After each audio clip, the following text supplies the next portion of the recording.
ସମୁଦ୍ର ଦୃଷ୍ଟିରେ ଚାହିଁଥିବୁ ମା ବରଣ୍ୟେ ବରଦେ ଶୁଭେ ସର୍ବକା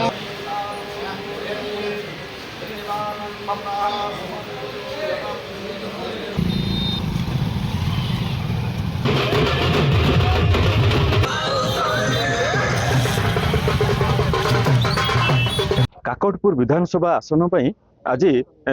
माटीर पुओ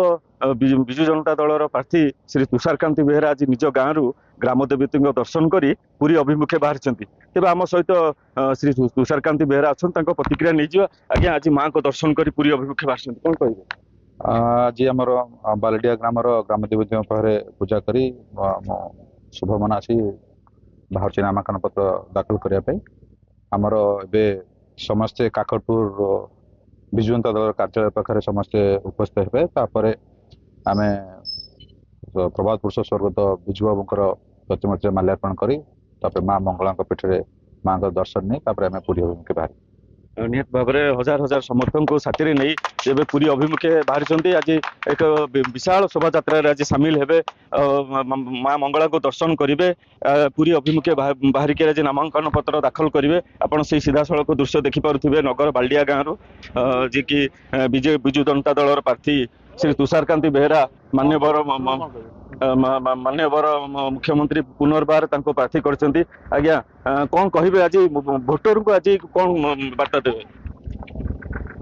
मान्यवर मुख्यमंत्री श्रीयुत नवीन पट्टनायक नेतृत्व में दीर्घ 24 वर्ष धरी राज्य में एक स्थिर सरकार चली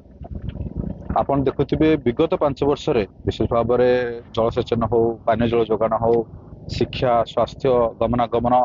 कृषि ए समस्त क्षेत्र में राज्य में उल्लेखनीय उन्नति घटी तेणु ये जो रूपांतरण पर्व में काकटपुर निर्वाचन मंडली सामिल होती मु आशा करुच्ची जो विजु जनता दल परिवार जो मैंने आम कर्मी मैंने प्रत्येक वार्ड ठू आरंभ कर बूथ ठू आरंभ कर पंचायत लेवल समस्त संगठित अच्छा माननीय मुख्यमंत्री जो आदर्श जो प्रेरणा से अनुप्राणित हो बहु अन्य दलर बहु युवसाथी आरंभ कर बहु मुरबी विजु जनता दल विगत दिन में जोग देते मिश्रण प्रक्रिया चालू रही काकटपुर निर्वाचन मंडल